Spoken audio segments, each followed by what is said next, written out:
As you probably know, the UK left the EU political structures and the European Parliament on January 31st in 2020 and freed us from Nigel Farage. Now Brexiteers blame the government for not implementing Brexit properly, and others want the UK to join the EU again. But the EU has indeed moved forward after Brexit. And so in the next weeks, I will make a test here on the channel by bringing news about the EU in one of my daily videos. And that's supposed to keep people informed what the UK has left at that time and what people want to return to make informed decisions and give it a more fact-based approach. And since my magazine channel is reserved for information on the development of the Russian war of aggression against Ukraine for the time being, that is another reason to do it right here. But the main reason is that I anyway believe that exactly my audience on this channel needs this kind of information. And of course, there is a new playlist EU on this channel now. But now let's talk about today's topic. The EU Commission has adopted its second annual report on the implementation of the Recovery and Resilience Facility, the RRF, the €800 billion reform and investment tool at the heart of NextGenerationEU.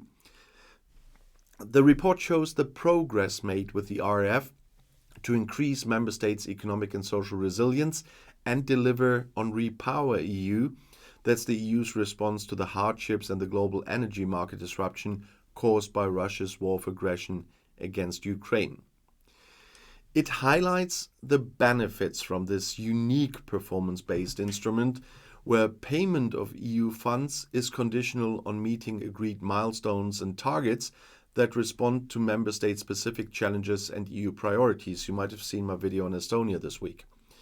The report also shows that major headway has been made in terms of transparency and protection of the EU's financial interests. Member states and all relevant stakeholders, along with the European Parliament and Council, have worked closely together to achieve these results. The Commission has received 34 payment requests from 21 member states and disbursed €153.4 billion for the delivery of agreed investments and reforms. The Council has already adopted 4 revised plans, including REPowerEU chapters, and 17 more revised plans are in the Commission's assessment pipeline at the moment. The report lays out numerous examples of how RRF financing has helped deliver transformative reforms and investments. Major progress has been made in delivering on all 6 policy pillars of the RRF. In this way, the RRF is driving positive change in areas such as climate and digital transitions, social action, healthcare, and socio-economic and institutional resilience.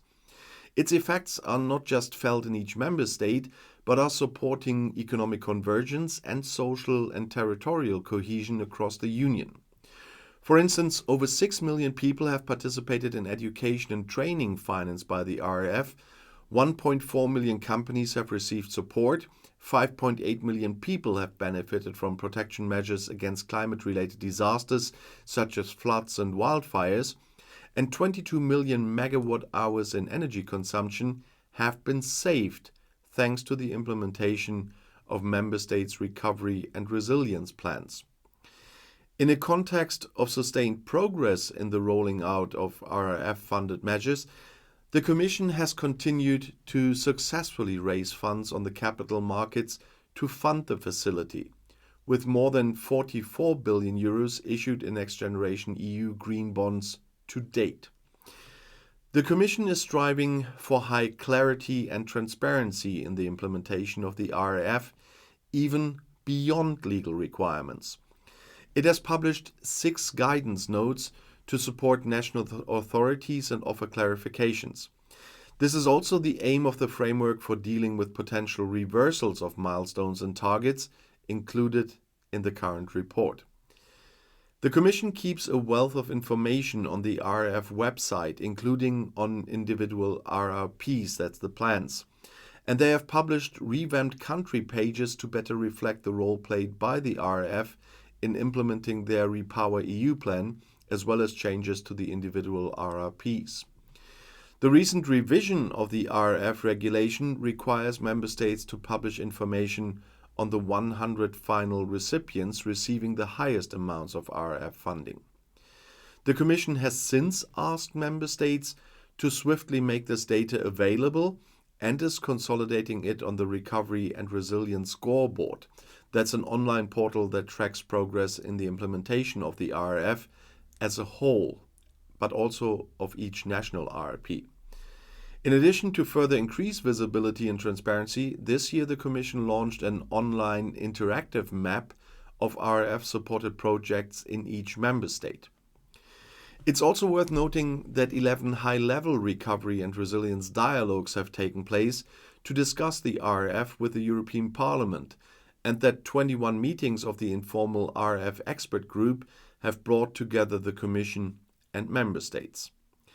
In 2023, also taking into account the recommendations of the European Parliament, the Council and the European Court of Auditors, the Commission further strengthened the robustness of its control framework to provide additional assurance on the regular use of RRF funds and the effective protection of the Union's financial interests, thereby complementing the primary responsibility that lies with the member states. The Commission has so far carried out 14 risk-based ex-post audits on milestones and targets to obtain additional assurance that the information provided by member states on their satisfactory fulfillment is correct. After having verified the adequacy of national control systems to protect the financial interests of the Union when assessing the initial RRPs, the Commission also conducted 27 audits of these systems and will have audited all member states at least once by the end of the year. And President Ursula von der Leyen said about this, "The recovery from the economic fallout of the pandemic is well underway, and this is also thanks to NextGenerationEU. We have been funding new and modernized hospitals and schools, supported businesses and families, and strengthened the resilience of our Union so that no one is left behind. This is Europe at its best."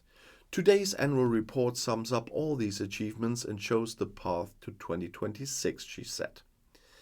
This was the second in a series of annual reports by the Commission, which will cover the implementation of the RRF during its entire lifespan, as required by the RRF regulation. It will feed into the ongoing dialogue on RRF implementation between EU institutions and with stakeholders. The information provided in the report is based on the content of the adopted RRPs, as assessed by the Commission, on the data reported by member states until April 2023 as part of their biannual reporting obligations, and on developments in the implementation of the RRF until September 1st, 2023. You see, there's a lot going on in the EU. That's why I'm doing these daily videos, except Sundays sometimes because of the live stream. But if you want to know more about this or British politics or Brexit, the next video is right here on the end screen. I'll see you there. I'll be back.